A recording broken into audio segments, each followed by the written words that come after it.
Welcome to Pinnacle's World Cup 2022 Insights Preview Podcast, powered by Infogol. I am your host, Gareth Wheeler, and we're just about there. The World Cup in 2022 in Qatar, 64 games over the course of a month. I simply cannot wait.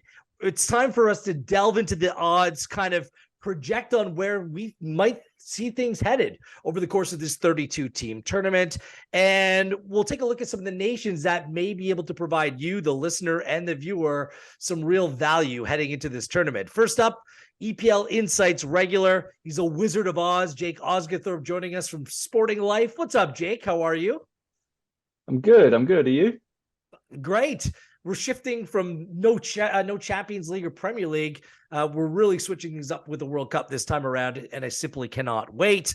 Andrew Beasley from our UCL Betting Blueprint podcast. He's worked across a slew of our World Cup content over at Betting Resources on the Pinnacle.com website. Have you slept, Andrew? Because it seems like you've been masquerading around the world, letting our readers know what's going on with each and every nation. Do you sleep at night? I managed to grab a couple of hours in between writing endless World Cup previews, but the tournament's nearly here. I'll probably have a bit of time off once it actually starts. So, it'll be good to get going and actually see if anything that I've sort of researched comes into play this time around. Brilliant. And finally, our South American soccer expert live from Qatar, Simon Edwards, to give us the inside track on the continent's four representatives. Welcome to the podcast, Simon. Thanks for doing this. No, thank you very much. Looking forward to getting into everything and looking forward to the conversation. So thanks for the invitation. You're on the ground in Qatar. Set the scene for us. What are things like? Do you feel like a World Cup is upon us? Yeah, it's still fairly quiet here. I think all of the fans should be arriving in the next couple of days. There's, you can see things coming together over here. It's warm. It's very warm out of the sun. The sun is very bright. Out of the sun, you can feel a bit of a breeze, and obviously the stadiums, a lot of them are going to be air conditioned, which is interesting. But it's definitely warm, and I think in the daytime kickoffs, heat will definitely play a factor in certain games. So, but yeah, definitely things are coming together over here. Well, the biggest thing for the journalists, the fans on the ground, travel should be straightforward. I mean, I was in South Africa, Brazil, Russia. That's flight after flight, long distance travel. Everything's basically all on a postage stamp in Qatar. So have your Uber ready and everything should go forward absolutely straightforward. So on this podcast here, we're going to go through each and every one of the groups, let you know where there might be some value, and we'll walk through some of the different nations who, are interesting and could be a true contender or potential threat to go deep in this tournament. We'll get into some individual nation props as well, go through some candidates who could come away with the World Cup Golden Boot, and then we'll get into our outright winners. So why don't we just start things off, in Group A. It's the host nation group: Qatar, Ecuador, Senegal, and Netherlands. On paper, I don't think anywhere near the most powerful group. The host, Qatar, I called one of their games a few weeks back. They played Canada. It didn't look anywhere near the level that's required to compete at a World Cup. Ecuador, 44th ranked team in the world. Simon, I'm sure you've seen them a lot. A team that's kind of turned things around, but struggled a little bit in terms of form and especially scoring goals in 2022. Senegal, a team that had dark horse written all over it. Now with questions around Sadio Mane, I'm not sure where you guys think that Senegal may fall. And Louis van Gaal's Netherlands, the 8th ranked team in the world, a team that has largely been competitive over recent times, especially under Van Gaal, unbeaten under their new manager, 11 wins and 4 draws since he took over. But there are still some questions in the side for the 3-time World Cup runner-up. Jake, we'll start with you. What do you make of this group? I mean, Qatar's a long shot to win the group at plus 1452, plus 546 for Ecuador to win the group. Senegal plus 551. Netherlands, no surprise, the favorite at minus 234. It's hard to disagree with the market. I think I'm a big fan of the Netherlands, a big believer in them. I don't think they'll go all the way and win it this time around. I think they've got a nice blend of youth and experience in that squad, but I do think that youth needs an extra tournament.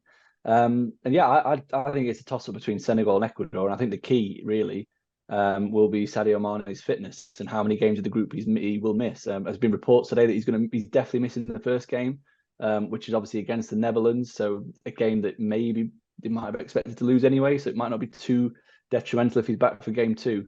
But yeah, I'm interested to hear what Simon thinks, because personally, I think Ecuador could be a bet at that price to qualify. You're getting plus 108.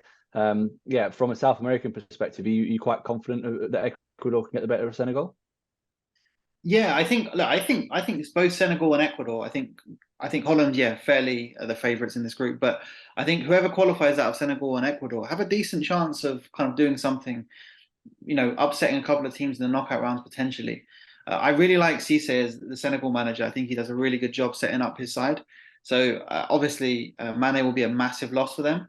But I do think Senegal get the most of what they have to a large extent, which is positive.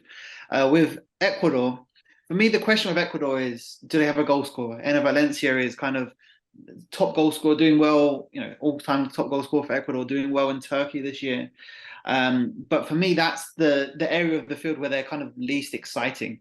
Because the thing about this Ecuador team is they're very young, they're very energetic, I think people have misinterpreted the way they play. Obviously, look, last 5 or 6 games they haven't scored, so take a lot of this with a pinch of salt. That gives some immediate context to this what I'm saying. But in qualifying, they overwhelmed teams, and the only team to outplay Brazil for 45 minutes in World Cup qualifying was Ecuador, and they destroyed Colombia, they destroyed Uruguay.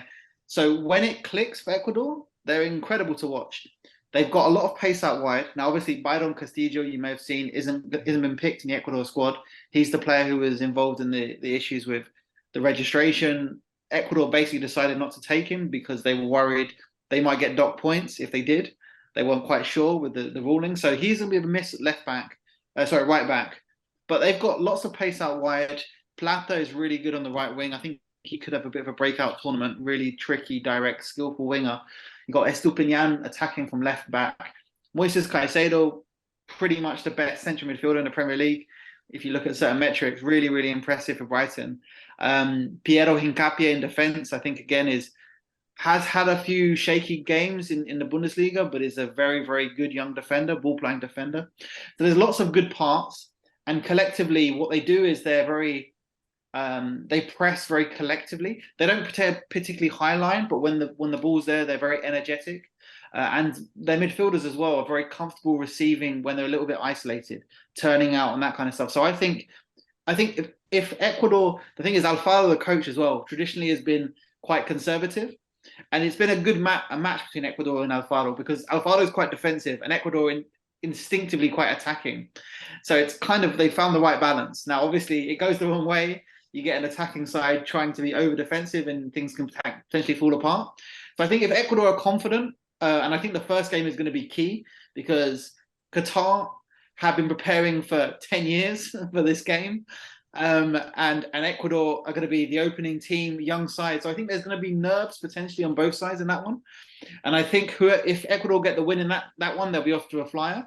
But Qatar are actually decent. They've been competitive. They got to the semi-final of the Gold Cup in CONCACAF. They were competitive in the Copa America. So I think they could surprise. They're not going to blow anyone away, but they've got a really good coach and they're very well tight-knit group. So I think that opening game will tell us a lot. But I do like Senegal as well. So I think Ecuador or Senegal could potentially be a bit of dark horses in this tournament. Andrew? Yeah, nothing much to add to that. I was actually going to suggest Qatar under 2.5 points at minus 123 appealed to me, but Simon's now convinced me that they're quite good. So perhaps that's not a good suggestion. But I think perhaps as well, Senegal at plus 112 to get under 3.5 points. If Mane misses the tournament, basically, I think that could actually be a realistic possibility. But obviously, we don't know about him. But yeah, there's some possible bets there. But I think so much hinges on his availability that it's a very tough call as we sort of sit here and record this at the moment. I can tell you, having called the Canada-Qatar match, like I said, a month ago, I think they were in good form a year, 2 years ago. They simply just don't look, they picked up games just about against everyone that will take one. Under 23 teams, B sides, whatever. They're all domestic based. And I understand home nations have typically done well in World Cups. Only South Africa, the only host nation not to advance from the group. But there's nothing normal about this World Cup, and there's nothing normal about this Qatari side either. I think Ecuador, to your point, Simon, plays in a very similar manner than Senegal. This is a combative side. If you watch them in the African Cup of Nations, they have a very, aggressive, physical midfield. It's just whether or not they put enough emphasis on attack. But, I think that makes it a very competitive game. The under for Ecuador, Senegal, I'll be all over that no matter what. Ecuador hasn't scored a goal, like you said, Simon, their last 3 games, but there's not much between these two sides. Does the strong spine of Senegal outweigh the strength that Ecuador has down the flanks? It's a really intriguing matchup for me. And it's really interesting to me that we've all basically said that this is Netherlands, they're going to go on to win this group. Is everyone really convinced with this Netherlands side? Because they looked a mile off it as well at Euro. I know Van Gaal has come in, change of formation. They're going to be much more defensively resolute. But is there enough in this Netherlands side that you're like, yeah, going up against 2 competitive teams in Ecuador and Senegal, the Netherlands are the team to go on to absolutely win this group? And the thing that's interesting for me is if you win this group, there's a carrot being dangled. You get second place in Group B, which could be a weaker opposition as well. So there's incentive for these teams to go out there and play for the 3 points and not just settle for draws. That's kind of my overview on the group. I'm not sure if you have anything to add, Jake. No, just on the Netherlands point, I do think that they're trending in a really positive direction under Van Gaal. I think that playing against teams that maybe, Qatar we expect will probably sit deep and try and play on the counter against the Netherlands because they'll be the inferior opponent. Senegal generally like to keep things tight anyway. We saw that through AFCON. I think they kept pretty much, was it 5 games, 5 clean sheets or something like that, or maybe conceded just the once. So I think that plays into the hands of the Netherlands because I do think that they've got a lot of really good flair players in forward areas that can break down a deep line block. They're a very high scoring team as well, which I think if they get the early goal, that really puts them in a promising position in all of those 3 matches. I think it was 33 goals in World Cup qualifying, 14 goals in 6 games in the Nations League for the Netherlands. So they're not shy when they're going forward. And I think that will play in, that should really force the group to open up a little bit. Anything else to add, gentlemen? Either Simon or Andrew? I would just say that I think there's some really good managers in this group, which I think will be interesting to watch. Felix Sanchez of Qatar, I think, is a really, really good manager. And I like Aliou Cissé at Senegal. So I think, for me, Ecuador and Holland are probably the 2 favourites. But I think the smart tactical approach of those 2 coaches, I think Senegal have a set system, but I think Ecuador adjust a lot to the opposition they face. So I think you'll see a lot of kind of tactical games and stuff in this group, which will be interesting because I think it's quite an even group. Obviously, Holland are the favourites, but I wouldn't rule out Qatar despite recent results. So I think it's going to be a really interesting group from a tactical perspective, this one. Senegal and Ecuador both coming in at plus 108 to advance on Pinnacle. So a plus number, you favor one over the other. Based on what we had to say, then you know where to go on and make that play. Let's move on to Group B. England, Iran, USA, and Wales. 4 sides in this group, all in the top 20 in terms of the FIFA rankings. So take that for what it's worth. England, of course, Euro runners-up, unbeaten over the course of World Cup qualifying, scored the most goals as well. But in fairness, a lot of them came against San Marino and Andorra. But hey, that's still a statistic that they can put up on their wall. Look, this team in the Nations League in 2022 wasn't very good. Didn't win a game in 6, 3 draws and 3 losses over that span. A rematch against the United States, we'll remember, in a 1-1 final. Yikes, back in 2010 in South Africa. We'll see what England can do in this tournament. Their knockout draws, by the way, were favorable in both 2018 in the World Cup as well as in 2021. Could be a favorable draw for them this time around as well.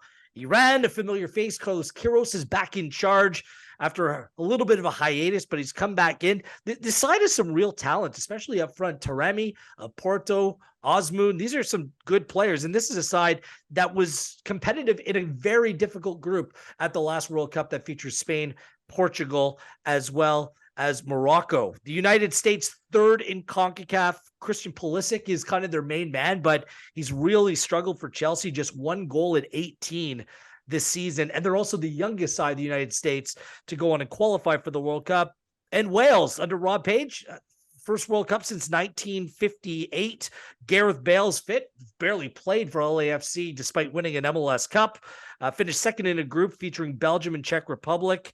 And, you know, they're playing England in the last game and the United States in their first game for those watching at home. So those games and the order of the games could be an important factor in this group. Minus 276 for England to win the group, plus 1,400 for Iran, plus 551 for the USA, and plus 653 for Wales. Certainly on paper, gentlemen, this is England's group to lose.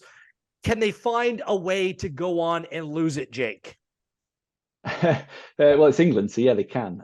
But I don't think they will. I think they'll at the very least they'll qualify, but I don't think it'll be plain sailing. I really don't. I think that what we've seen over the last couple of years has been, well, since the Euros, I guess it's only been a year, hasn't it? So fast forward a year, but it's not been great.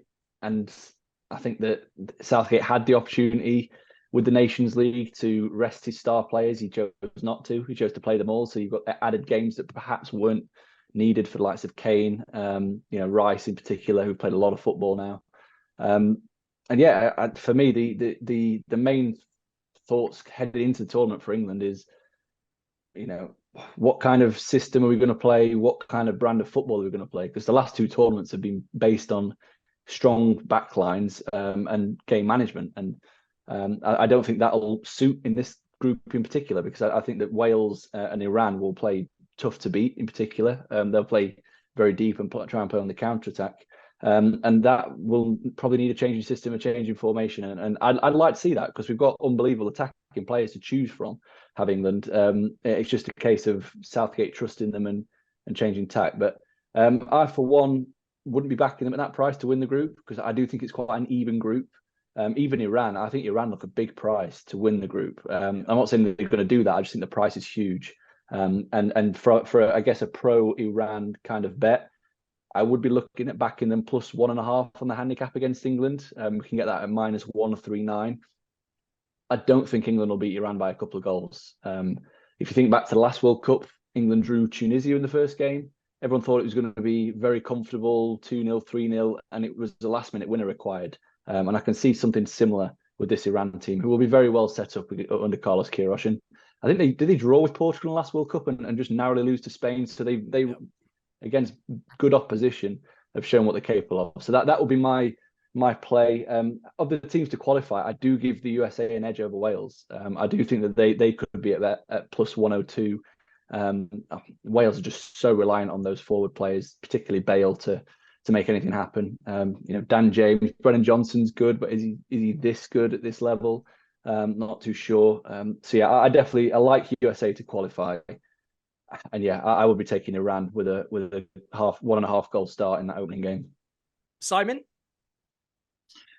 Yeah, I mean, England as well, you look at the reliance on set piece goals as well in recent tournaments. The last two, the World Cup, the Euros, 9 of their goals came from set pieces. And you also look at their defence, Dyer, Maguire, Stones, perhaps. And the likes of Iran, the likes of Wales are going to look to counter. They're going to look to sit deep and counter.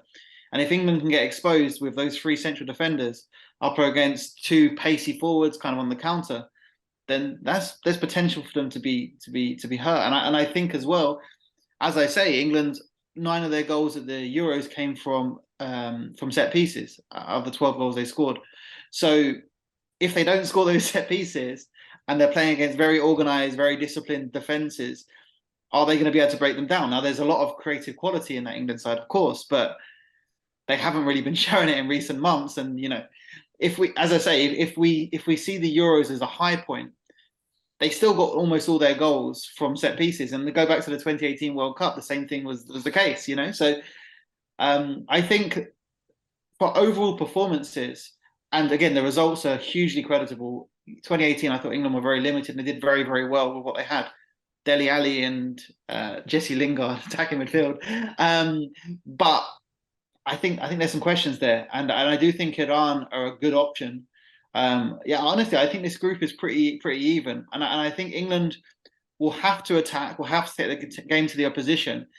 And I think that's going to fit uneasily with Gareth Southgate's kind of natural conservatism, I think the opposition are going to be delighted to sit back and defend, and I think England are going to feel a little bit awkward in an attack and be vulnerable to counters. So I think there's definitely some value in betting against England in this one because, on paper they're the strongest side, but Iran, US, and potentially Wales, and I agree. I think Wales are probably the fall for those four teams. Could all get a result against England, and potentially any of them could get out of this group. So I think it's an interesting one. Seems counterintuitive to playing three center halves, doesn't it, for England in a group like this, where it's not really what's required. Andrew, where do you stand? Yeah, not too much to add, really. I think Iran have got a great chance. I think at plus 330 to qualify, they stand a very good chance. I mean, with Mehdi Taremi up front, he's got 6 goals and 5 assists in his last 10 games for Porto, and he's the joint third top scorer in the Champions League group stage. So when you look at the last World Cup, as you've said, they had Spain and Portugal. They got 4 points and an even goal difference. But if they've got that foundation and then they've got a better goal scorer, I think they stand a really good chance of going through. And if not going through, you can get them on over 2.5 points at minus 122. I think they've got a very good chance of hitting that, even if they don't qualify for the knockout phase. But I think they're being too underrated in a very even group, and I think they've got a definite chance of getting out of this one. I'll just say this really quickly. I think that there'll be the fewest goals in this group than any other group at this tournament. I just don't see it based on style of play. The United States don't have a number 9. They don't have it's a big hole in that team. So all 4 of these teams have questions to be asked of them, and I don't think it'll be straightforward whatsoever. I'll shorten my spiel for Group C. Argentina, third-ranked team in the nation, according to the FIFA rankings. They're unbeaten in their last 35 games. 35. I think it's two wins shy from setting an all-time record in the men's game in terms of an unbeaten streak. Saudi Arabia is 51st ranked team in the world. Back-to-back World Cups for Saudi Arabia. Mexico's 13th in the world. Man, they really struggled in World Cup qualifying despite finishing level on points with Canada. They did not beat Canada or the United States in World Cup qualifying as they continue to transition their squad. And Poland are back at the World Cup, 26th ranked team in the world, finished 5 points back of England in their group and got through after getting a bye because we were supposed to play Russia in the playoffs and went on to beat Sweden 2-0. Does Lewandowski break out at this World Cup? Because that certainly wasn't the story in 2018. Minus 258 for Argentina to win the group, plus 35.68 for Saudi Arabia, plus 526 for Mexico, and plus 526, the exact same for Poland. Let's switch things up. Andrew Beasley, I'll come to you first this time. Argentina, clearly the massive favorite to go on and win this group, but what else do you see here? Yeah, I think they are obviously favourites, and I'm sure they probably will top the group. So I'm probably thinking Poland to go through in second place. I quite like them. You can get them for over 4.5 points at plus 133. You have to assume they'll beat Saudi Arabia, and their final game is against Argentina, who may have already qualified by that point, which would give Poland a better chance of getting a decent result from that. Argentina and Poland to go through is available at plus 120. And that sounds good to me. Obviously, Poland got 30 goals from 10 games in qualifying. There's the San Marino factor in that, granted, but they do score quite a lot of goals, whereas Mexico only got 17 in their 14 games, perhaps against tougher teams, but they didn't score many goals. So I think Poland will have the edge over Mexico for second spot in that group, but obviously they play each other in the first game, and that could well be almost a deciding factor for who goes through. Simon? Yeah, I think, it's hard to, in terms of winning the group, I think Argentina are looking very, very good. Before 2018, they were terrible. People were surprised how bad they were at the World Cup. You should have seen them in qualifying. they were an absolute disaster. But I think things have changed. Romero has been huge in defense. Martinez in goal. Those two players have transformed everything. The one thing for Argentina, Otamendi. Otamendi still playing at centre back, and he's been doing well. And he brings tenacity, and he's a strong personality. but he's going to make a mistake at this World Cup. He's going to give away a penalty, or he's going to give away the ball, and whether that costs Argentina or not, that's my strong prediction for Argentina. Otamendi does he absolutely start for this Argentina side, Simon? Like Lisandro Martinez has played a role in this Argentina team as well. Is it automatic? It still feels like it probably is. I just don't think they've played Romero and Martinez enough together. Otamendi still has that leadership role, but I think he's doing well. Again, I don't want to knock his performances at club form this year, but it feels as though the more he loses a bit of pace, he adds a bit of aggression, and it's a bit of a disaster for waiting to happen, I think. So we'll see. And also Lo Celso is a bit of a miss as well, I think, in midfield. He kind of knits together, links really well with Messi, so that's a bit of a miss. But that aside, it's a team that's incredibly united, incredibly motivated, confident. Messi trusts his teammates, which is a huge step forward. He no longer drops to his penalty area to pick the ball up and try to do everything himself. He trusts players to find him in areas where he can make a bigger impact, which, given he's a couple of years older, is really important. So, look, this Argentina team's great. They're in a really, really good run of form. Everything seems to be there for Messi to win this title. So I think Argentina are, rightfully amongst the favourites. And that feels incredible to say because they've been terrible, but the things have really turned around in the last 3 or 4 years, and huge credit to the side. They've conceded just 2 goals in their last 14 games, Argentina. That's pretty incredible how good they are defensively. Jake, do you have an angle here? Do you have a perspective? Not really. No, I have the same kind of notion as Andrew in terms of the Argentina-Poland dual forecast. I think everything Simon said there, just all the data represents how Argentina have kind of transformed over the last couple of years. And I guess it started with a really strong defensive platform. They're conceding very few goals, conceding few chances. Whenever you've got Messi in your team, you're always going to have a chance. You're always going to create plenty of chances. I think in terms of Argentina's long-term goal at this World Cup, I'd be interested to hear, Simon, because obviously there were doubts around Angel Di Maria and Paulo Dybala and their fitness. I know that, have they been included in the squad? Are they kind of fit enough to play a part? And because I guess that's one of the areas where if both of them are missing, you're missing a really good creative force. Yeah, so Dybala and Di Maria were both included in the squad. Dybala is less important. I think Di Maria does really well for Argentina. I think Lautaro Martinez is really important in attack, in particular for Argentina, because he's that focal point, really smart movement, looks to play on the shoulder of the defense, breaks into the final third. Dybala has been a bit of a fringe kind of player. I think it'll be interesting to see how much he actually plays for Argentina in the tournament. But I think Lautaro is very important, and he's definitely one to watch at the tournament. And Di Maria, again, comes up in the big moments for Argentina. He scored that goal to win them the Copa America, has a nice thing with Messi. So I'd expect probably Messi, Di Maria and Lautaro to be the kind of front three for Argentina when all are available. Then, the midfield, again, it's a much more complete midfield. It's a midfield with players who have 2 functions, can defend, can attack, can create. It's not a case of being built around a ball winner and a passer. They just have so many such complete midfielders. Perhaps you could say the fullbacks are a slight step down from elsewhere in the team. But I just think overall it's a really nicely balanced side. And as I say, their ability to progress the ball without Messi having to drop back too far deep, I think is going to be key. Messi can do whatever he wants. And he doesn't feel he has to do everything nowadays. I think that's going to be important. I feel like Argentina will come up again for our outright selections. I'll say this about Mexico from CONCACAF. If you know anything about Mexico at the World Cup, they always get out of the group. It doesn't matter who's in their group. They've advanced to the group the last 7 times, guys. Then they get knocked out in the round of 16 every single year. This is the way it works. In Poland, I'm sorry, in these major competitions, they're dog's breakfast. They were awful in 2018, finishing bottom of the group. And since 2021, the start of it, 9 wins, 7 draws, 6 losses. And look at the teams that they won. It's all the teams they should win.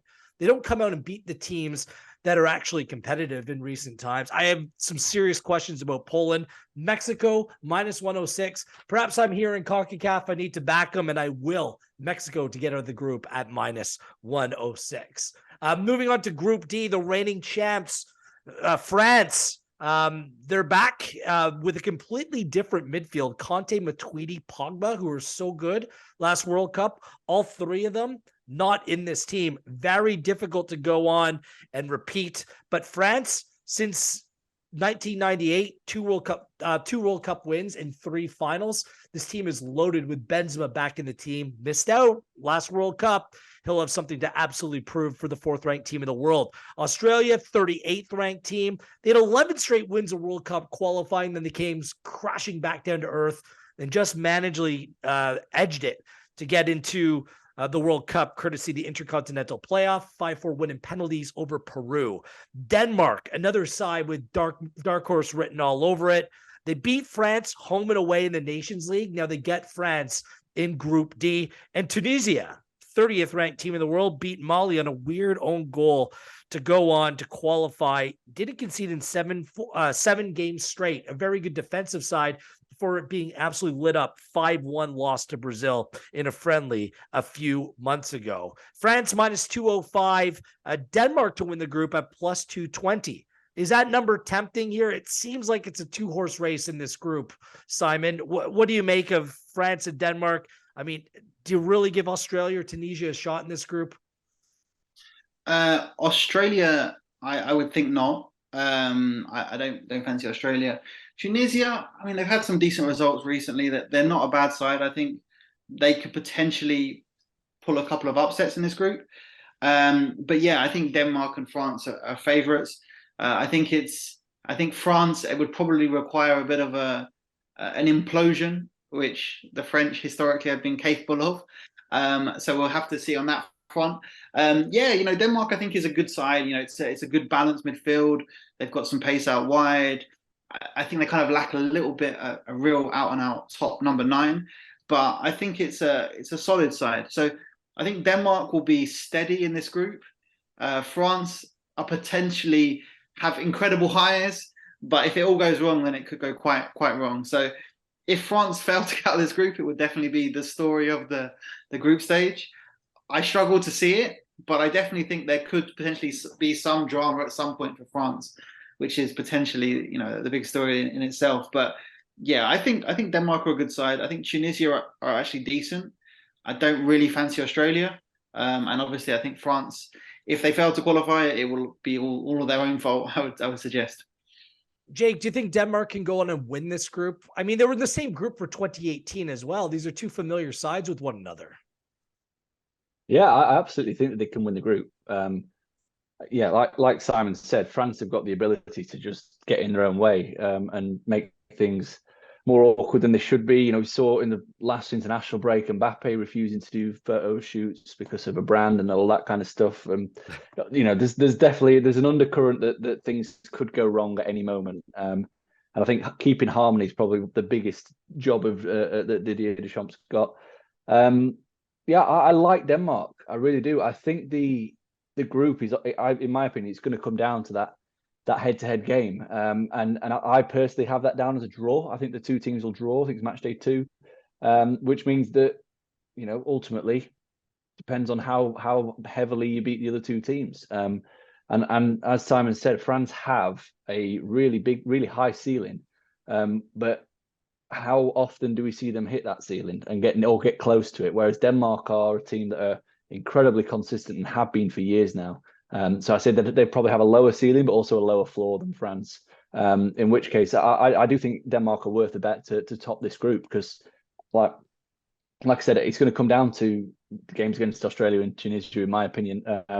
That's a bet for me. And also, I think in the head-to-head, you can get Denmark plus 0.5 on the handicap at minus 119. That'll do for me. I don't think they'll lose the game against France. The recent head-to-head record in the Nations League was really good. They obviously topped that group and beat them twice. I do think that Denmark could be a really dangerous team at this World Cup. Sign me up for that as well, Jake. Both those plays. Andrew, do you want to make it a trio backing Denmark here?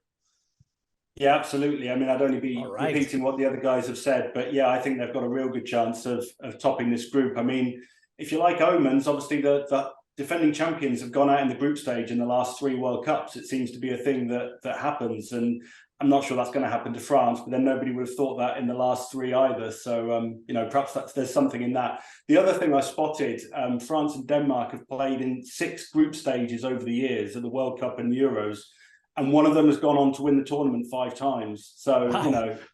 if you like an omen, every time France have won the World Cup or Euros and Denmark winning Euro 92, they played each other in the group stage. So maybe get on Denmark to go all the way. The only other one I'd add really at this point, I think Australia are under 1.5 points at plus 114.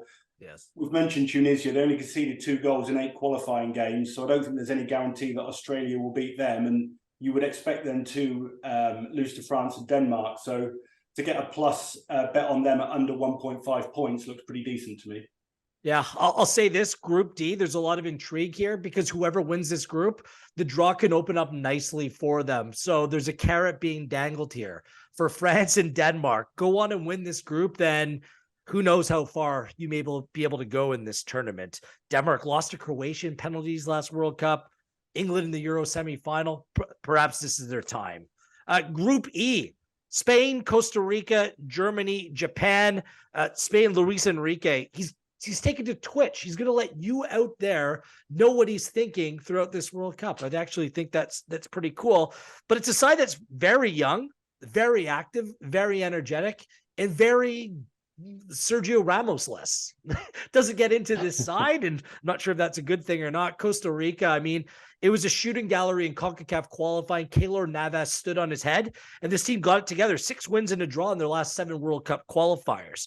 Germany, the disappointment of the last World Cup, failing to get out of the group. But they won 9 from 10 games in World Cup qualifying. Only lost to North Macedonia, which then got into the playoffs. Then they knocked out Italy. So you can blame Germany, the Italian fans out there. That's the true reason why you're not going to the World Cup. And Japan, their 7th consecutive World Cup. They're an intriguing side for me. Just 2 losses in their last 16 games overall coming in. Spain minus 108 to win the group, plus 5,063 for Costa Rica to win the group, plus 1,213 for Japan, and plus 113 for Germany here. Can Japan make this interesting, Jake, between Spain and Germany? I know that both sides, based upon name and reputation, are should be 2 of the favorites to go on and win this tournament. But are you buying that the squads can live up to those expectations? I think so. Yeah, I don't think they're going to go all the way, either of them, but I think they'll get out of the group quite comfortably. I just think the squad depth that both have and the quality they both have at the disposal, and also the managers they have in the dugouts, I think will be really important. Luis Enrique, you mentioned him there, serial winner at club level. Hansi Flick as well, serial winner, club and international as an assistant. So, I think that stands them in good stead. Who's going to win the group? If I was to have a lean, it would be Spain at minus 108. I think their Euros performance, they got knocked out in the semis. I thought they were really, really good. They were unlucky to lose to Italy.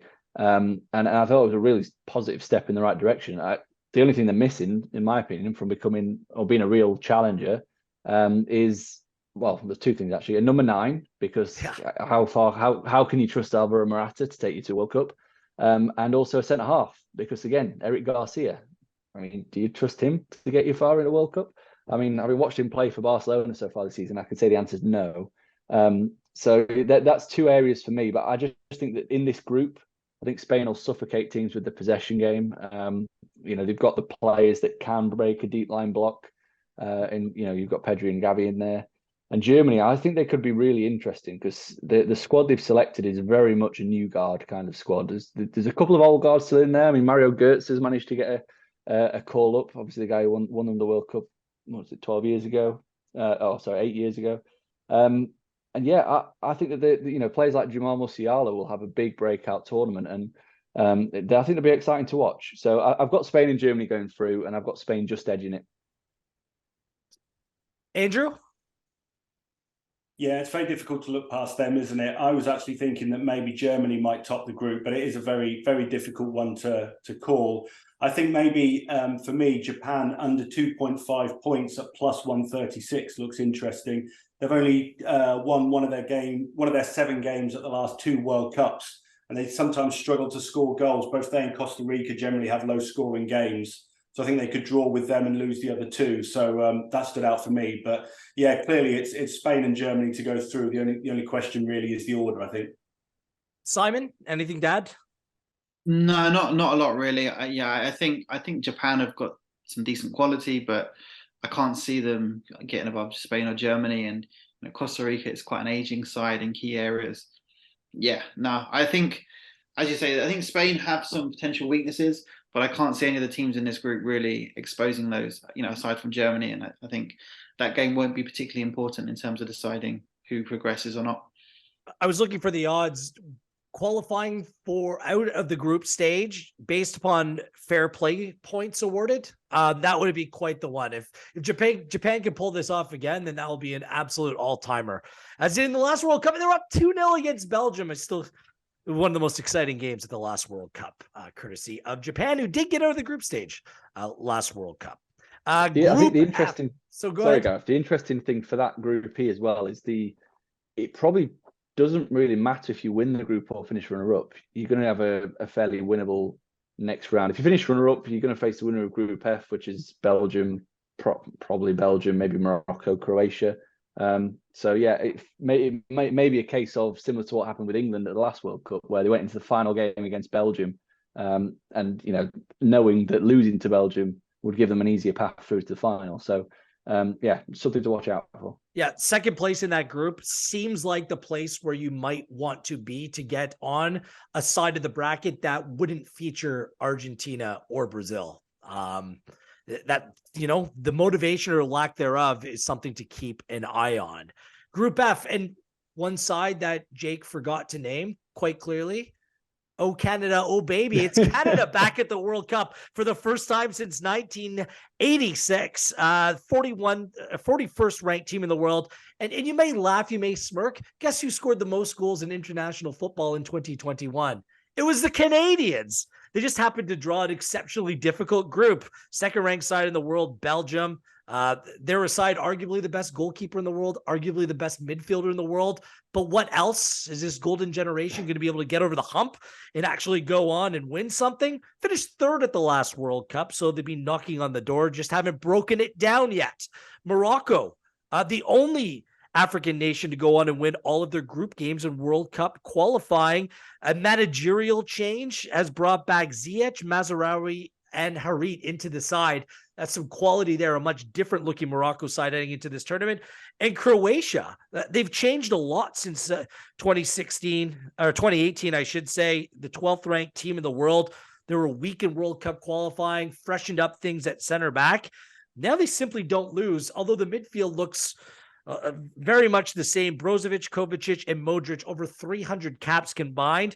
Add Perisic's 115 caps on this. On top of that, they have some requisite experience for the runners-up in 2018. Belgium to win the group, -150. Croatia, +210. Who's taking Canada at 1253? Anyone? Silence. Morocco at 1,000 plus 1,051 to win the group here. Canada would just like to score a goal, perhaps go on and shock the world. They say that they're fearless, but in a group with some real tried, tested, and true teams, it's going to be a reach to expect much from Canada. Or am I off base here, Jake? What are the numbers telling you? You're not off base. I think it's going to be really difficult for Canada. The numbers back that up as well. Yeah, I personally am all over Belgium. I know that there's a lot not to like about them, particularly defensively, where they've still got Alderweireld and Vertonghen in there. I'm surprised Vermaelen isn't in there as well, just to keep the gang together. But yeah, from a Canadian perspective, Infogol's given 58% chance of finishing bottom of the group, which I think it's hard to argue with. I think there's some quality operators in there. And yeah, I like Belgium to win the group at -150. It may seem short, but one thing we know about Belgium is that they are flat track bullies. They tend to get beat by the better teams because they expose the weaknesses. But against the lesser likes, Croatia, I think, are very beatable, and Canada in particular. I think Belgium will just prove a little bit too strong, and they take a lot of pleasure in beating bad teams, which is generally why they're still quite so high in the world rankings. So, yeah, I'd quite like Belgium to win the group. I think Morocco could spring an upset. I really do. I think Croatia are a vulnerable second favourite in that group. Morocco really, really solid defensively. As you mentioned, they've got some key players coming back in after a dispute with the federation. Yeah, I think they could be dangerous. I think they could be a real threat to Croatia. And yeah, but for me, the best bet in this group for me is just Belgium to win the group. I just genuinely think they could play, us four at the back and they'd still win this group. I'm not sure about that, but point made. Simon, do you agree? And how's your right foot? It's not bad, actually. It's not bad. I don't know if I'm a centre back. We'll see. We'll have a conversation. Get me on the phone. Let's see what I reckon. Yeah. So no, I think Belgium is a strong option for that. I think it's actually quite an interesting group as well. I think Canada could have an impact. Morocco, as you say, with those players coming back in, look much more dangerous in attack. That's going to be a huge boost. I'm leaning towards Belgium and Croatia, but I think Morocco could potentially challenge in that one. It's going to be quite interesting. But yeah, I think Belgium are a very solid side. But yeah, I think those players coming in, whether they get back into the group, if the manager can get the right balance, get everyone on board, I think Morocco again could be a little bit explosive, but could potentially be in a good way. Bringing these guys back in, been some disputes. It'll be interesting to watch. But yeah, I think it's Belgium and Croatia. But if things click for Morocco, then they could definitely make a challenge. All right, so 2 to the 3 have dismissed Canada's chances. Andrew, you can bring some reputability to this this podcast here. Put your stake in the ground, make a claim, Canada to advance. I'm not sure I can go that far, Gareth, if I'm honest. But I do like possibly Morocco to finish bottom at plus 150, because I saw they lost 3-0 to the USA earlier this year, and everyone knows that Canada are better than the USA, aren't they? That's true. That is true. So if they lost 3-0 to USA, they're bound to lose to Canada. But I was actually going to make a case for Croatia to top the group at plus 210, because they beat Denmark twice and took 4 points from France in the recent Nations League. So I think with that sort of form behind them, maybe they can actually top the group. And I say that as somebody with a Tintin poster on the wall behind me, but I'm going to go against Belgium and say that Croatia could top this one. Yeah, Lukaku, the question around him, hasn't played what, 3 or 4 games this season? Hazard, look, Belgium, I'd be shocked if they didn't advance from this group, but I think there's some value with Croatia at plus 210. Look at how they've fared over the last year. I think they've only lost 1 or 2 games. Like, they've played some really good teams, and they've been very competitive. Sutalo and Vardiol coming into play center back for this team is changed the way that they play, quite frankly.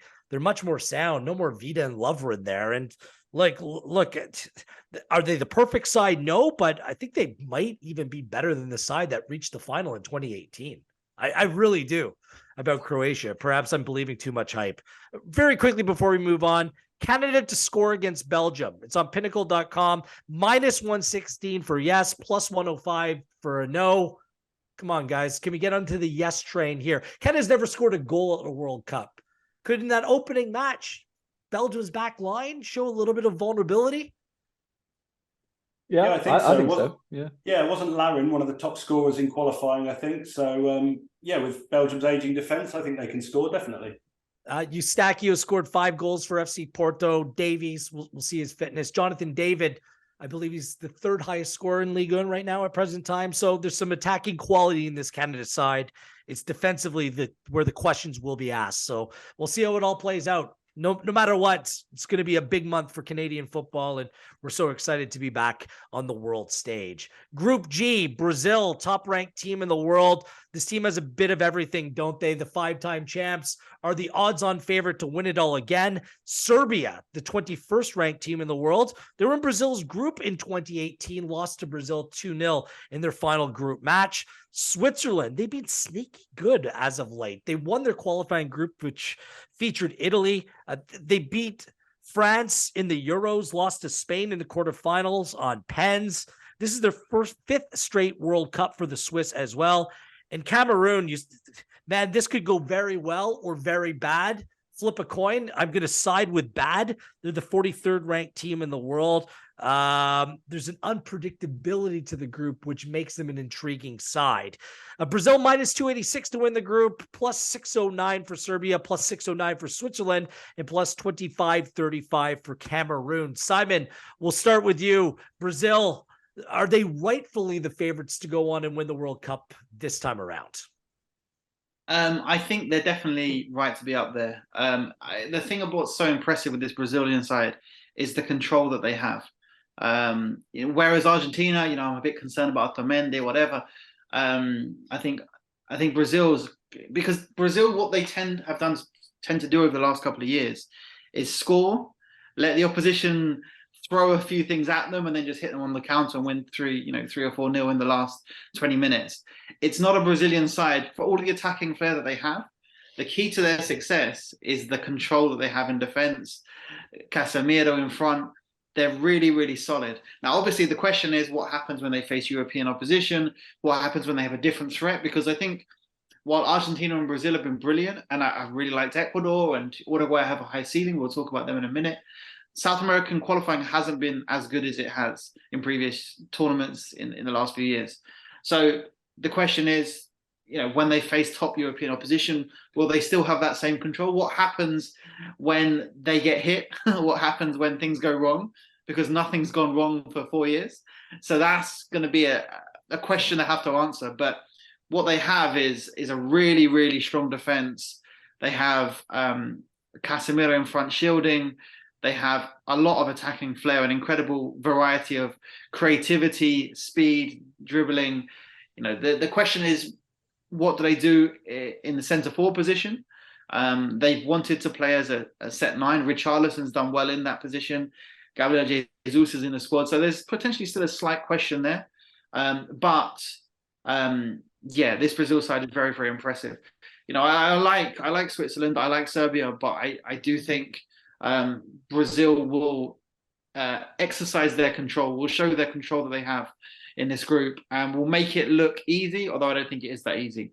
I do see Brazil getting out of this one quite comfortably, but I do like, for example, Serbia, Vlahovic, Mitrovic, Tadic, Milenkovic, Savic, all really, really good players. So I'm looking forward to seeing the Serbia side. And I think the Serbia team can impress, but I think they'll be stifled by this Brazil, because that's what Brazil do.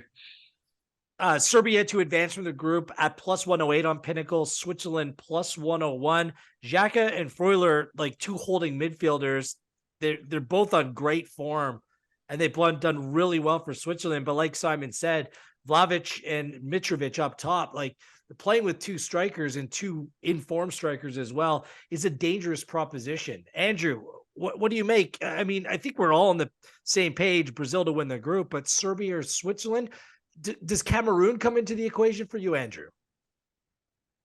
No, I don't think so. I think it's a shootout between the two European teams. I think, I'm not sure which way to go on this one, but I was thinking Switzerland are a little bit like the European version of Mexico, a phrase nobody has ever uttered probably. But they're very good at grinding through the group stage before going out in the first knockout round. It's something they seem to excel at. And actually, when you look at the 2018 World Cup, Brazil, Switzerland and Serbia were all in the same group that time as well. And Switzerland beat Serbia with a 90th minute goal. It could be equally sort of close this time around as well. So I think probably I would go for Switzerland with Brazil in the Group G dual forecast at plus 136. But it's very difficult to split them and Serbia. And I think Cameroon are going to be bottom of this one. Jake?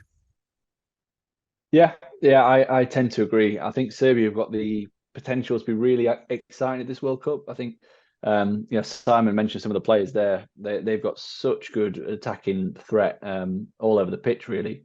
The wing backs are excellent as well and create plenty. So they could be really interesting to watch. But yeah, it's hard to look past Brazil to win the group. I mean, their defensive record in South American qualifying was unbelievable from an underlying data perspective. We had them at 0.44 expected goals against per game, which is just obscene to basically just not concede any chances of note whatsoever on a per game basis is just remarkably impressive. And if they carry that kind of form into this tournament, then we can expect them to go really, really far and make it look really easy as well.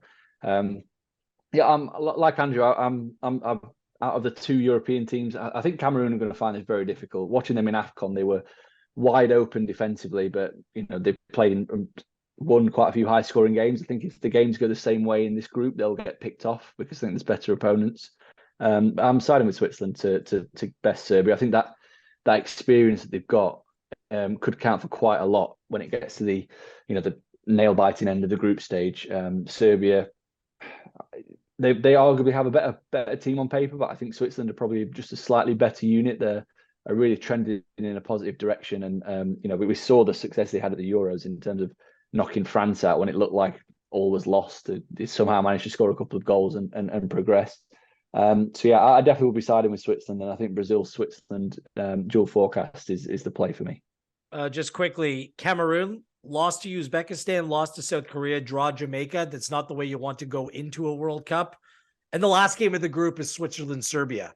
So we'll see. Circle that one. Should be very watchable. On to the final group in Group H. Portugal, a 9th-ranked team in the world, finished second in their group to Serbia, had to beat Turkey. Then North Macedonia avoided playing Italy. Look, second place in this group gets Brazil. You want to go on and potentially win this group. Second place, it's no bueno. Uruguay is also in this group, and they're looking to be a really strong side under Diego Alonso, 7-1-1 in their last 9. Lost four straight in qualifying. Alonso comes in, and then they win 4 straight as well. Valverde, Nunez, plenty of young players that you really like in this Uruguay side. South Korea, 28th ranked team in the world. Remember, last World Cup, no one rated them, just beat Germany. Ho-hum in that group stage. Didn't advance because they lost to Sweden and Mexico, but they did pull a shock then. And Ghana, the 61st ranked team in the world, finished bottom of their group in the African Cup of Nations.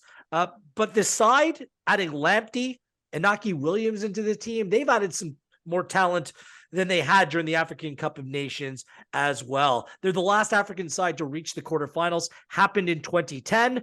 What happened that year? Luis Suarez penalty shootout is revenge or retribution in the cards in this group. Portugal minus 141 to win, plus 1102 for Ghana. Uruguay at plus 191, plus 1203 for South Korea. We'll start with you, Simon, because this Uruguay side, it jumps off the page for me. They're balanced, maybe a little bit older at center back, and some injuries have added some doubt, but from an attacking and midfield perspective, there's plenty of quality in this Uruguay side. Yeah, it's an Uruguay side that in the last five or 6 years has kind of grown a midfield. They used to be Godin and Jimenez at the back, Suarez and Cavani up top. But they've really developed in terms of midfield quality. And now you look at this side and say the midfield is probably the strongest area of the field, with the likes of Betancourt, Diaz Carrieta, Valverde in there. They've got a lot of different options. De La Cruz is a good player. Ugarte at Sporting is a good young midfielder. They've got a really, really strong midfield now as well. And that's been the challenge, to kind of evolve the side, keep that defensive strength and develop things. A question as well will be whether Godin plays. Obviously, historically a very important player for Uruguay, but is getting older. I think probably Jimenez and Araujo would be the stronger pairing, but Godin has that experience, that captaincy, which will be interesting whether they go with that or not. Perhaps a little bit light at fullback, but as I say, the midfield has a lot of variety, a lot of quality, and then again an attack. And again, we've seen with this Uruguay side a lot of changes in the tactical approach. The biggest question for me with Uruguay is, are they ready? Because they've brought in a new manager kind of towards the end of qualifying after years and years of a very similar approach. And now they're trying to change the side, trying to have more possession, trying to have more control, trying to press. There's a lot more focus on pressing high. And that's a big shift. And they've changed the side a lot. And obviously when that works, you go, oh, great, there's tactical flexibility, there's depth in quality. But when it doesn't, you say the manager doesn't know what he's doing. He keeps changing the team, you know? So again, like Darwin Núñez, obviously this could be a breakout tournament for him, but he hasn't quite yet established himself as the main man for Uruguay. So there's, with Uruguay, lots and lots of questions. If it works, they could go semi-final. If it doesn't, they could get knocked out in the group. Although I don't think it is the most challenging of groups. Obviously, Portugal, again, another side where the ceiling is high, but there's potential for catastrophe, I think, in that group. I don't know what other people think. But for me, it's a really, really talented Uruguay side that's moving in the right direction quickly. But whether they get there in time for the tournament is still a big question. And I think momentum will be key. If things click, then it could go really well. But I think it may be potentially a year too early for this new coach and this new approach. Just checking, as of right now, Cristiano Ronaldo hasn't put Portugal or his teammates on blast. Stay tuned. That could happen at any moment. But who should actually be considered favorites to win this group, Jake? Is it Portugal or is it Uruguay? Yeah, I think Portugal should be favorites, but I think they're a little bit short. I think they're a vulnerable favorite. The reason I say that is because they're in some really strange middle of the road. They seem a little bit lost. They've got a manager whose approach is very defensive. It's perfect for this kind of knockout football. But they've got a young team that wants to play much more expansive. They want to play high press. They want to, dominate possession. They want to play very attack-minded football. And, not even just in forward areas. You think about the fullbacks as well, like Guerrero and Cancelo. Dallo has been playing really well at Manchester United. They're very attack-minded players, whereas they've still got a coach who wants them to be defence first. And then on top of all that, you've got the Ronaldo issue, which is the fact that they probably are a better team without him, but the coach isn't going to drop him. I don't think he's going to be brave enough to drop a national treasure the way that Erik ten Hag has seemingly just pushed Ronaldo to the curb at Manchester United. I think that could be to the detriment. I do think that this Portugal team is better without Ronaldo, but by the same token, who comes in and plays down the middle? Diogo Jota would be the obvious candidate. He's out injured. He can't play there. So it may be a case that while this is probably Ronaldo's last hurrah, he's their best option to play down the middle. I do think that they are a vulnerable favourite in this group. I do rate Uruguay very highly. I think they could have a really good tournament.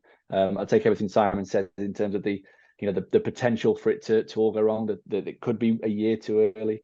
But all the underlying metrics have been really positive since Diego Alonso took over. And they only had 4 games in World Cup qualifying, but if we do a strength of schedule adjusted rating for those 4 matches, they actually come out as the second best team across that small game stretch of the entire South American qualifying, ahead of Argentina. Now, I'm not saying that they're a better team than Argentina, because obviously it's a small sample there, but that kind of shows you that the positive turnaround. I think before the managerial change was made, they actually ranked as, I think it was the 7th or 8th best team in South American qualifying based on the underlying metrics. So there's a lot to like about Uruguay. I really like the young crop of players. I like the spine. And I made them a bet to win the group at plus 191. I think they should be a little bit shorter, partly because I think Portugal are too short, but also I think because South Korea and Ghana should be bigger really to win this group. Because I think there's a bit of a gulf between those two and the other two.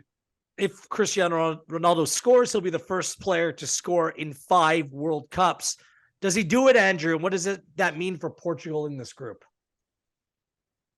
He might do, because as we've said, Ghana and South Korea aren't that strong, so there's every chance that he might. But I can't really add too much to the other guys. Uruguay to top the group was going to be my suggestion as well.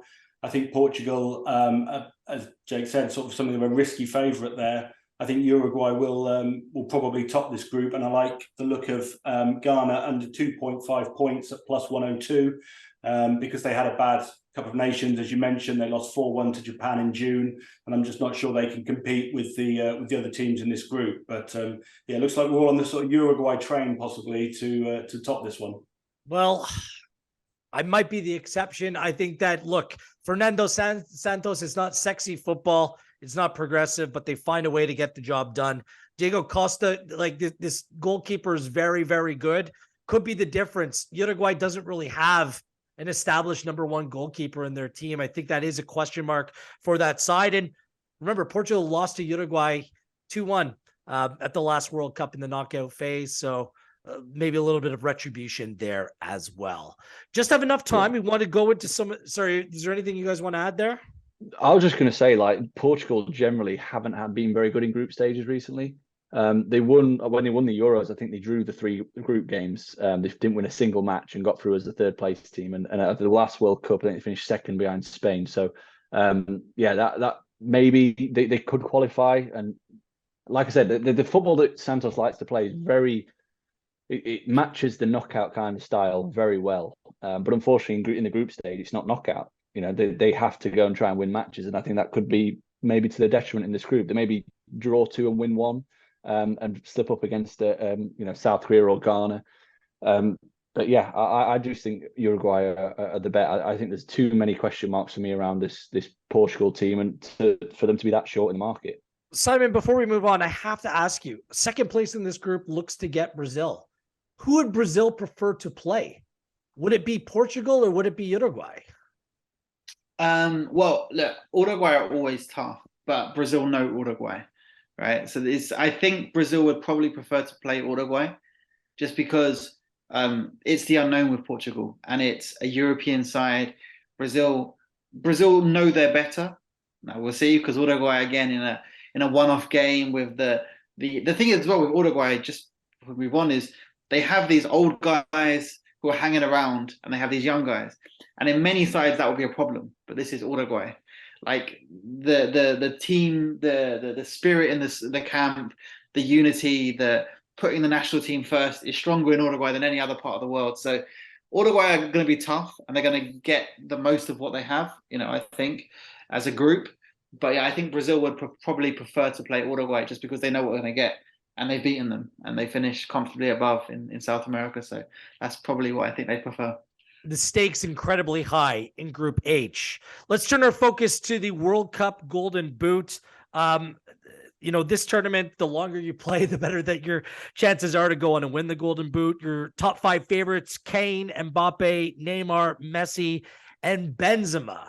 Jake, we'll start with you. Is there a name that makes sense to you that provides some value in terms of the Golden Boot market? Yeah, it's none of the ones that you listed there. I think that they're all a little bit too short. I've gone a little bit bigger. I think Memphis Depay at Holland plus 2,265. I think you'll get a run for your money, because they've got, in my opinion, a very kind group in Group A in which they could rack up the goals. As I mentioned, they're a very high-scoring team in general. They scored 8 goals in their 3 Euro 2021 games, which is the highest, as the most in the group stage. He scored 14 in 6 Nations League games, and prior to that, 33 in 10 World Cup qualifying games. So they are a very high-scoring, attack-minded team. Depay, he is the number 9. He will be on penalties, which I think is always important when you're looking for a Golden Boot winner. How many times in recent World Cups have we seen that the winner of the Golden Boots actually scored the majority of their goals in the group stage? I mean, Harry Kane, I think he scored 5 in the group stage last time around, and 1 came off his heel, if I remember rightly. So, that's true. I think having a kind group stage is, for me, the most important thing when I look for a Golden Boot winner, just purely because when you get to the knockout rounds, things tend to get more tight, more cagey, and fewer goals. So, if you can rack up early in the group stages, then I think that's beneficial. So Depay was one for me. The only downside is he's not played a lot of football at Barcelona this season. Now, that could be a double-edged sword.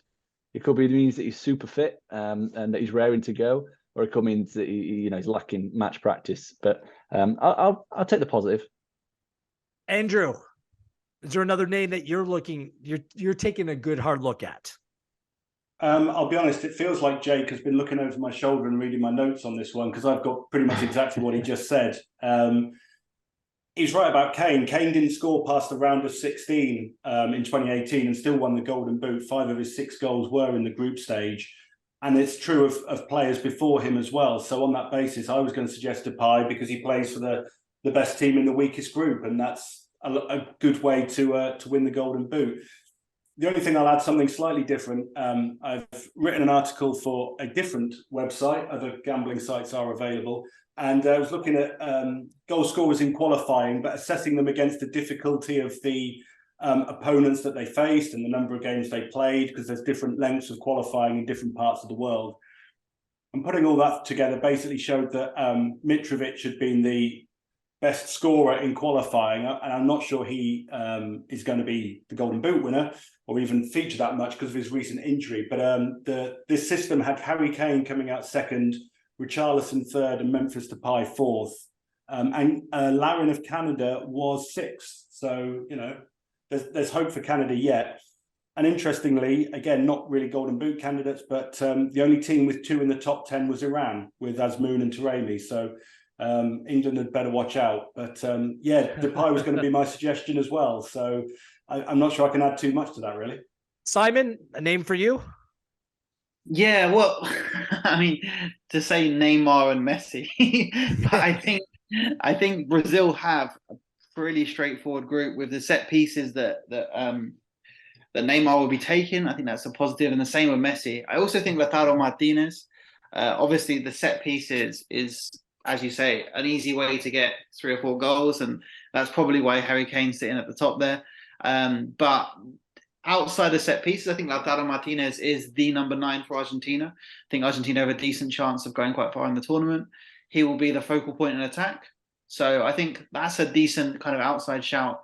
But I think as well, if Argentina do well, Messi's at the heart of a lot of what they do as well. So add in the free kicks and the penalties, and perhaps you go Messi ahead of Lautaro. But I think Lautaro's a decent shout, and I think Neymar as well is going to be at the heart of everything Brazil do, getting a lot of attacking options and opportunities, penalties, free kicks. So from a South American perspective, probably those 3 names stand out. I wish there was an Ecuadorian one I could put forward, but that's probably the problem. No, I don't. Yeah, Ainer Valencia probably not going to be. Watch, he'll just go on and do it. But I had the same train of thought as you, Simon. I thought about Lautaro Martinez. Like, wait a second, Lionel Messi's playing for Argentina. He's going to take pens. He's going to take set pieces. He's just scored 9 goals in his last 3 games. I know they played Estonia, Jamaica, Honduras, but I mean, wouldn't that be fitting? Lionel Messi at the World Cup, absolutely delighted, on fire. He plays Saudi Arabia. You could score 3 or 4 in that game alone, to be honest with you. Poland, Mexico, suspect defensively. I think that it sets up for Lionel Messi to go out with a bang. That would be my play in the Golden Boot market. Let's go through one by one. Each of you can have your final say, a potential outright winner, and any other plays, whether it be qualifying for the quarterfinals, qualifying for the semifinals. All are available on pinnacle.com. So, Jake, we'll start with you, batting leadoff. Your outright winner, as well as potential other plays that you'd like to make. My winner, I'm going to break the rules straight away here. My winner is Argentina. But I think the price is too short now. It was big enough a couple of weeks ago when I wrote my outright preview. So I'm going to pivot slightly. And as a price play, I think backing Lionel Messi to win the Golden Ball at a bigger price than Argentina to win the World Cup makes a lot of sense. Just purely because if Argentina go far in the competition and actually get to the final and potentially win it, Lionel Messi is going to win the Golden Ball. It's his final World Cup. He's going to be at the heart of everything they do. It's a narrative-driven award generally. So I think that could be something, that a way of getting a little bit more juice out of the Argentina price. All right. Anything else to add, or is that your one play? Any other? Yeah, I thought the highest scoring group to be, I think I got it down as Group G, the Brazil group. I think there could be quite a lot of goals in that Brazil group. I know Brazil are generally quite defensively sound, but I think the other teams could score quite a lot of goals against each other. I don't think Serbia are going to sit back and defend too much. I also thought the winning continent, South America, being the second favourite, I thought that's quite wrong personally. I think Brazil and Argentina are probably the 2 best teams in the competition. Too many question marks about the European side. I think France obviously are near the head of the market, but I just think there's too many question marks around France, England, Spain, Germany, Netherlands, Portugal. I don't see the question marks around Brazil and Argentina. So to get a plus number about any South American team winning it, that obviously includes Uruguay and potentially Ecuador. I think that for me looks like a really, really strong bet. I think we're all on the Brazil Argentina train, one of them, if not both, to go really deep into the competition. And that's the kind of bet that covers you for one or both of them going far and winning the competition. It's my favorite play, South America to win the World Cup at plus 176, and throw Uruguay into the equation as a nice little bonus play there. And I was surprised. I was looking at the highest scoring group model as well, plus 679 for Group G. That's the sixth highest odds. Like it's surprising to me, especially, we've documented Vlahovic, Mitrovic, like there's some goals to be scored in this group. So I like that play as well. Simon, we'll pivot to you. Do you have an outright winner or any other plays that you like to point out? Yeah, I think Brazil. I think Brazil are most likely to win the tournament, to be honest. I love the romantic idea of Argentina. But I just think this Brazil are just annoyingly efficient. So I think that's going to be key because they have the defense and Argentina have the Otamendi factor, who, hopefully makes his mistake in the first game and then gets dropped. And we can lose the whole Otamendi concern. Well, how about, I think there's a decent chance things click for Ecuador. Let's go for a South American. I think Ecuador gets some goals in this group. Nobody expects them to score, but I think Ecuador getting a hat full of goals, recapturing some of that qualifying form. I think there's a decent shot of that. So I think keep an eye on Ecuador. If it clicks, then I think they can be really good because, as I say, in South American qualifying, they were very, very, very impressive, unstoppable at times. Like literally completely blowing teams away. So I'm just hoping we get to see that Ecuador. And if we do, I think they can score goals. They don't have a goal scorer, but they have a team that can overwhelm and can surprise. So I'm just got my fingers crossed that things fall into place for Ecuador, really. I've already locked in plus 145 Ecuador to beat Qatar in that first game. It's just, I'm with you. They're too good of a team against a team that I just don't think is very good. And what's that atmosphere going to be like in that opening match in Qatar? I'm just not quite sure about that. Andrew, give us your play, sir. Well, perhaps I have to have the casting vote between Brazil and Argentina. I'm not sure. One of the articles I've written for Pinnacle about location at the World Cup, when you look at the last 3 European World Cups, South America's only had one semi-finalist, which was Brazil in 1998, who obviously lost the final. But they've done a lot better in the non-European World Cups, which suggests they've got a chance. I did like the look of the South American winner, the one that Jake mentioned. The only thing that concerns me there is that if Brazil and Argentina win their groups, as we expect they will, they'll be on track to meet in the semi-finals. So it's perhaps unlikely that both will reach the final. I think if push comes to shove, I would side with Argentina, but I do think it's probably going to be one of those two teams, which is hardly the most revelatory shout, but I think it looks like the correct play.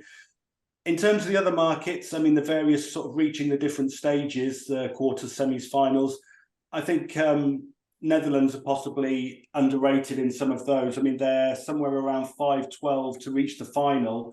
And when you think they've got a pretty easy run to get to the quarterfinal, they don't need to do too much from there to reach a final. And as we know, they've been there 3 times in the past, only one in sort of relatively recent history. But I think 5-12, I think it was, for Netherlands to reach the final looks a decent price. But even if they get there, I think they may fall short against one of the South Americans. Yep. I guess I get the final word. Just a couple teams, based upon the way the draw looks, there's a real advantage if you win Group B, potentially England. Group D, France or Denmark. Group F, Belgium, Croatia.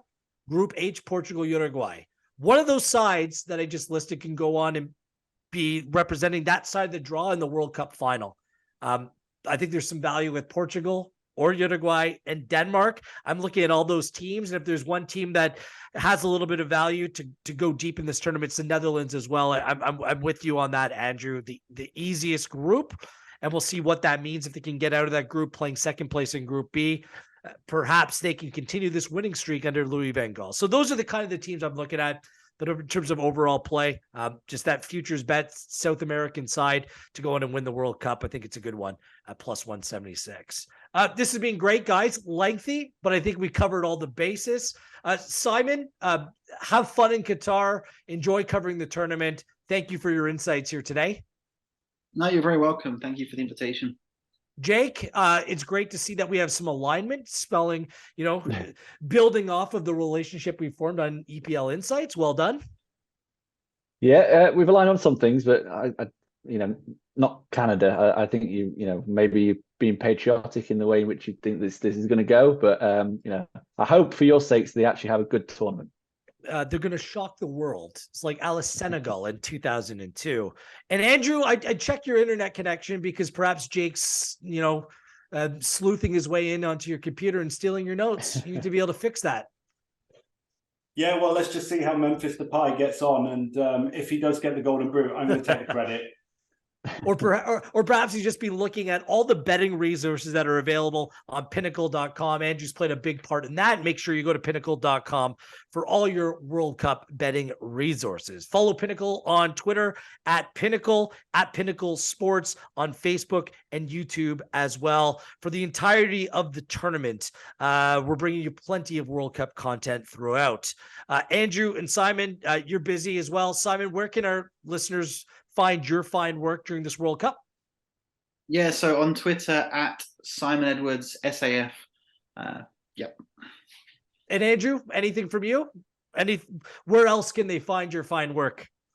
Yeah, the pretty constant stream of World Cup previews and content covering just about every match somewhere. Some previews with Pinnacle as well, as you said, some betting resources stuff. So I'm on Twitter at BaseTuneToRed. Or just search Andrew Beasley and I should come up on there. And I share links to everything I write, so it'll be easy to find on there. And at Jake Oz, OZZ, busy with the sporting life. I can't wait to get all my World Cup material in the mail sometime around December 24th. It's going to be brilliant. Just after the tournament finishes, it's probably when it's going to land. We've got a great wall chart that people can download. You can fill in all sorts of stuff, including the XG. We've got the World Cup guide as well, which you can check out on Sporting Life, which has got really interesting information about every single team and a couple of bets in there as well. So visit all. You can find all that on sportinglife.com. I'll send you one, Gareth. I'll sort you out. Don't worry, mate. Brilliant. This should be great. It's been a marathon of a podcast, but the marathon of the World Cup is about to begin. 32 teams. We'll see who comes out on top in about a month's time. This has been Pinnacle's World Cup 2022 Insights Preview podcast powered by Infogol. Enjoy the World Cup, everyone.